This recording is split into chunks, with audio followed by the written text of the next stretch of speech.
Are we rolling? An action game where silence and stealth are golden, the Assassin's Creed series lets us all reach back through time and live out cool assassin ancestors' memories in present day. The Assassins are an ancient secret brotherhood who believe in free will. For centuries, they've been fighting against the Templars, a powerful secret society looking to bring about peace through global domination. Both groups seek the ancient vaults and powerful artifacts of pre-human race, the Isu, who mostly were wiped out in a cataclysmic solar flare many millennia ago, but continue to influence humanity through their ancient technology. Recent games have taken us as far back as ancient Egypt and ancient Greece as we pop into the memories of different current-day assassins. But for a while, the series was focused around one central character, Desmond Miles. Desmond's sprawling family tree has provided over 20 games spanning the ages, and today, we are going to go through Desmond's family tree to meet all of his assassin ancestors. Let's take a look at his mother's side. Okay, disclaimer, everybody. I am going to try my best to say these names, but shoot for the stars, and when you land on a moon, I'm gonna do my best. Distaff side, Altair. Umar ibn la-Ahad. After failing to intimidate the Sultan of Egypt, assassin Umar willingly gave himself up to Saracen forces for beheading. His last request was that the current mentor of the assassins, al-Mualim, personally trains his 11-year-old son, Altair, to become an assassin. Maud. Umar's wife Maud was a Christian member of the Levantine Brotherhood of Assassins during the Crusades. She died giving birth to Altair in 1165. Altair ibn la-Ahad. A member of the Levantine Brotherhood of Assassins, Altair becomes the youngest master assassin at age 24. From a very early age, he had eagle vision, a sixth sense passed on from the Isu. After Desmond relived Altair's memories for a week inside the Animus, he gained eagle vision as well. During a mission to retrieve the Apple of Eden, a powerful Isu artifact, from the Temple of Solomon, Altair broke all three tenets of the Assassin's Creed: never kill an innocent, hide in plain sight, and never compromise the Brotherhood. To punish him, al-Mualim stabbed him in a ritual execution. But in reality, Altair's skills were too valuable to the order to be thrown away. So al-Mualim demoted him to the lowest rank and sent him on a redemptive mission to kill 9 Templars, supposedly in order to stop a third crusade. Altair discovered al-Mualim's plot to conquer the world using the Apple of Eden and put an end to his treachery. And so, Altair became the Order's new mentor and began writing the Codex, a personal journal/compilation of assassin secrets soon after. A month after killing al-Mualim, Altair crossed paths with Crusader Maria Thorpe, an English Templar whose life he had previously spared after defeating her in combat. She and Altair infiltrated the Templar archives and confronted Grandmaster Bucart. Altair killed him in combat. From there, he spread the word of the Brotherhood far and wide, using the Apple of Eden to gain hidden knowledge and create new and better weapons for the assassins. Meanwhile, Maria decided to officially retire from the Templars and settle down with Altair. Those two eventually got married and had 2 sons, Daram and Seth. In 1217, they even had a fun family trip, traveling to Mongolia to assassinate Genghis Khan. Seth stayed behind to take care of his wife and daughters. When they returned, they discovered Seth had been murdered in his bed. Abbas Sophian, a fellow assassin, tried to take over the order. He imprisoned the acting leader of the assassins and ordered his lackey Swami to stab Seth to death. Altair eventually got his revenge on Swami, but at a price. Maria had warned him not to act out of vengeance, but for the good of the order. But Altair was overcome with rage. He used the Apple of Eden to force Swami to attack himself. To stop this, Maria tried to intervene and was killed by a frenzied Swami. And to make things worse, Abbas convinced all of the assassins that Altair was a vengeful murderer, unfit to lead the order. Altair retreated into exile and fell into a deep depression, and driving his remaining family away. Several years later, he began using the apple again, discovering a first civilization temple hidden beneath Alamut Fortress. Within the temple, he found the memory seals, Isu artifacts capable of recording memories. He took 5 of them, recording important memories, and later making them keys to his library. In 1247, he returned to the assassin headquarters in Masyaf to regain rule of the crumbling order, which had degenerated to cruelty under Abbas. Once he became mentor again, Altair spent the next decade building his library under Masyaf Fortress. Once it was completed, he invited explorers Niccolo and Maffeo Polo to join him, wanting to spread the order and its knowledge to other parts of the world. In 1257, as the Mongols invaded, Altair gave the Polos 5 of his seals and the Codex to smuggle away and hide. Returning to the library, he locked himself inside, hid the apple, and after imprinting a final memory on the 6th seal, died peacefully at the age of 92. From there, Altair's grandchildren would carry his assassin bloodline all the way down to Desmond on his mother's side. None of those folks did anything important, so now let's just move on to Desmond's Italian heritage. Auditore line. Domenico Auditore. In 1296, Domenico Auditore was inducted into the Assassin Order with Dante Alighieri, yes, the author of the Divine Comedy, as his mentor. Domenico's father tasked him with guarding Altair's Codex, but when attacked by Templars en route to Spain, Domenico broke its spine and separated its pages, spreading them among the ship's cargo to keep the whole thing out of Templar hands. He settled in Florence and adopted the name of Auditore, a minor nobleman, as cover. Guiding construction of Villa Auditore, including the Auditore family crypt, he constructed a sanctuary to protect the armor of Altair and hid Altair's 6 assassin seals in tombs throughout Italy. Renato Auditore. In 1355, Domenico's son, Renato, hid the Shroud of Eden beneath Villa Auditore. He also protected it with traps, destroyed official records, and told the church the shroud was a forgery. The only clues he left were cryptic notes, which his grandson Mario used to discover the shroud. Giovanni Auditore da Firenze. At request of his brother Mario, Giovanni brought the Shroud of Eden out of the city, bringing it under the order's protection. Giovanni also saved a young Lorenzo de' Medici from drowning. Lorenzo later became a close friend and patron, and tracked but didn't kill Italian Templar Grandmaster Rodrigo Borgia, ultimately meeting him in Rome, where Giovanni was attacked and wounded. Back home, he started a rivalry with the Pazzi family after getting Francisco de' Pazzi arrested for murder. This rivalry led to Giovanni's execution, and his surviving family members, including his son Ezio, get exiled to Monteriggioni to live with his brother. Mario Auditore. The ruler of Monteriggioni, Mario, helped Giovanni gather pages of Altair's Codex and recovered the Shroud of Eden from the city's main well. In 1476, he saved his nephew Ezio from ambush by Vieri de' Pazzi and trained him as an assassin. He saved Ezio again in 1488 when Mario fought Rodrigo Borgia and his men for the Apple of Eden. In 1499, he caused distractions all over Rome so Ezio could enter the Vatican vault. After that, Mario took the Apple of Eden back to Monteriggioni to guard it for Ezio. The next year, Rodrigo's son, led an assault on Monteriggioni, killing Mario and taking the apple. Ezio Auditore da Firenze.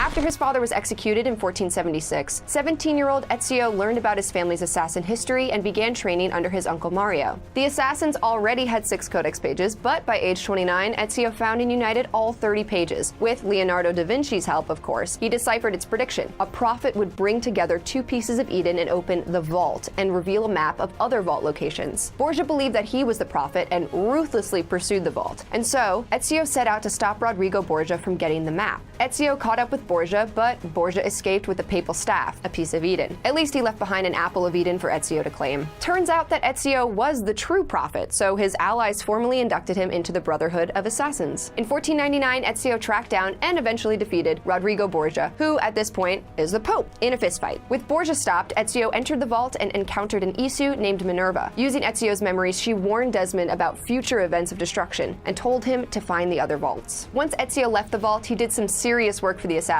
He expanded the Brotherhood by recruiting oppressed Romans, used the apple to crush the remaining Borgia rule, and eventually became the mentor of the order. In 1506, Ezio found the Temple of Pythagoras and provided the coordinates to the Grand Temple to Desmond. Ezio also hid his apple in the lair of Romulus in the Basilica di Santa Maria in Araccioli to prevent the cult of Hermes from getting it. It remained there until 2012, when Desmond and co. found it. When Ezio learned about Altair's library, he searched Constantinople for the library's keys, each of which unlocked one of Altair's memories. During his search, he met and started to fall in love with a woman named Sophia Sartor. After finding the last key, Ezio learned that his and Altair's apples aren't the same. Choosing not to take Altair's apple for himself, Ezio used it to speak directly to Desmond. Ezio noted he's just a conduit for messages he doesn't understand and asked Desmond to continue the mission that Ezio was only ever a small part of. Ezio took off his blades and gear, renouncing his life as an assassin. He and Sophia returned to Constantinople and placed the keys in the Basilica cistern under Sophia's former bookstore for protection. The two returned to Rome, got married, and had a daughter together. That covers Desmond's Italian assassin ancestors. Now let's talk about the English side of his lineage, the Kenways. Kenway line. Edward Kenway.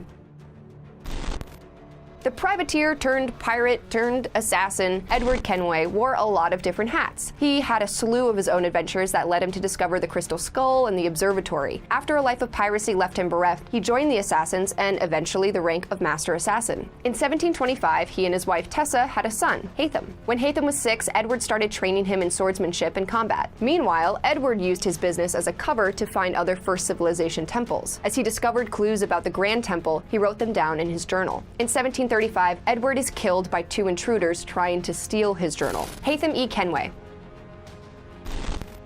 Following the murder of his father Edward in 1735, Haytham was turned to the Templars by the man who was secretly responsible for his father's murder, Reginald Birch. In 1754, Haytham obtained the Grand Temple key by killing the assassin possessing it. Haytham then traveled to the colonies in search for the first civilization storehouse and established a permanent Templar base, the Colonial Rite. As part of assembling his team and finding the storehouse, Haytham freed Native American slaves held at Southgate Fort, including a woman who appeared to speak English. Tracking her down, he and the woman, Gaze Zio, who I'm going to shorten to Zio, plotted to kill Braddock and his men. He and Zio located the storehouse, but Haytham couldn't open it with his temple key. Along the way, he unknowingly fathered a son with Zio. His adventures continued. He killed pirate and assassin legend Adewale with the help of former assassin Shay, and dueled but didn't kill Achilles. Over the next 3 years, he destroyed the Colonial Brotherhood, leaving Templars in control of the colonies. Haytham also managed to incite riots against the British in 1770, pinning blame on Connor Kenway. In 1774, he learned of Zio's death and existence of Connor, though it wasn't until he spotted Connor up close that he knew he was his son. In 1778, he and Connor reached a truce to find Templar Benjamin Church, who they track and kill in the Caribbean. Haytham informs Connor of Washington's plans to attack his home village and tells him Washington was responsible for his mother's death, causing Connor to break off their alliance. Haytham sends away co-conspirator Charles Lee to continue the Templars' work. In a final confrontation at Fort George, Haytham is killed by Connor. Zio, great-great-great-grandmother. Zio was a member of the Ganya-Gahaga tribe and daughter and heir of the clan mother. She also held an Eden fragment. Her village, Ganasegan, guarded the entrance to the Grand Temple. To keep this secret, her people remained neutral in conflicts, but with colonial attacks, Zio wanted to actively fight the British. To this, she befriends Achilles Davenport. 1754, she was captured by slaver Silas Thatcher and freed by Haytham Kenway. She met and allied with Haytham Kenway to kill British Army General Edward Bulldog Braddock, eventually leading Haytham to the temple. She had a son by him and raised Connor herself, having left Haytham after learning he didn't actually kill Braddock. She died in a fire from an attack on her village by George Washington, which brings us to her son, Rodon Hadgedon, Connor Kenway, aka Desmond's great-great-grandfather.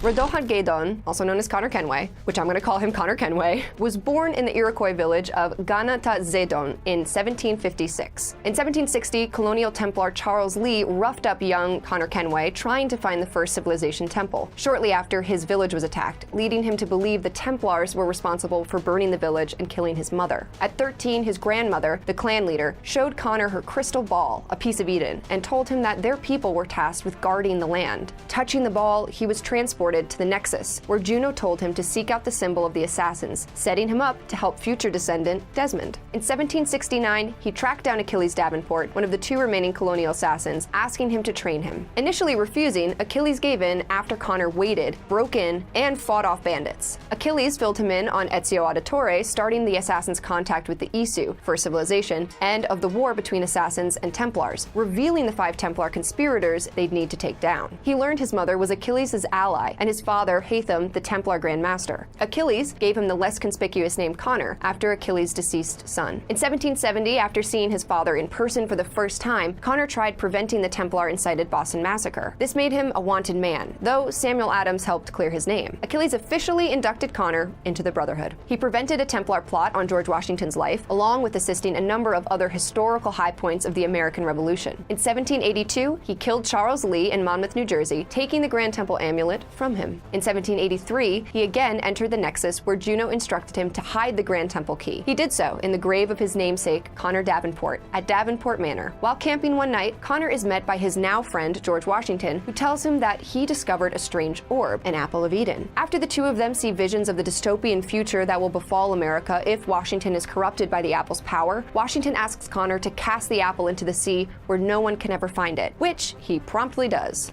And this is where the Kenway and Auditore lines meet. William Miles was born in 1948, uniting the Kenway and Auditore bloodlines.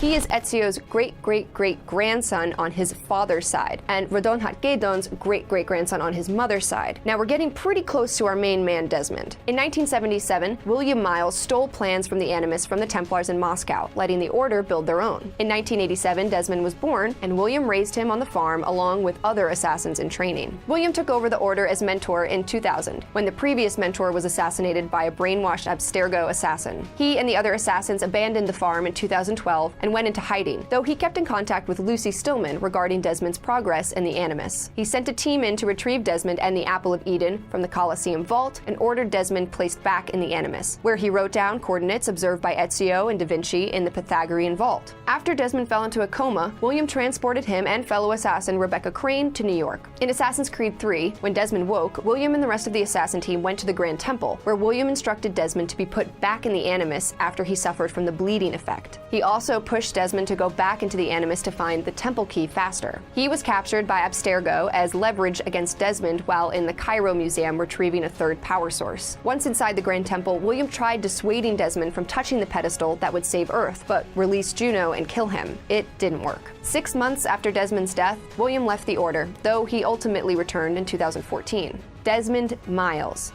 It all comes down to this guy. I don't know which hand I had the mic in. At age 16, tired of living on the farm with conspiracy-prone parents, Desmond runs away to New York City. He works as a bartender and at some point unknowingly fathers a son, Elijah. How that's possible, I don't know. One day, he's kidnapped by Abstergo Industries and tossed into the Animus, setting this whole chain in motion. Having 2 assassin lineages and just chock full of Isu DNA, Desmond's ancestral memories help him and the entire Brotherhood work against the Templars through time, ultimately uncovering a disturbing history of humanity that includes a potentially fatal future. Dun, dun, dun. And there you have it, a bloodline that trickled down through the ages and give us Desmond Miles and the entire Assassin's Creed series. I'm Sydney with the leaderboard, and if you're curious about what else there is, check out the links below.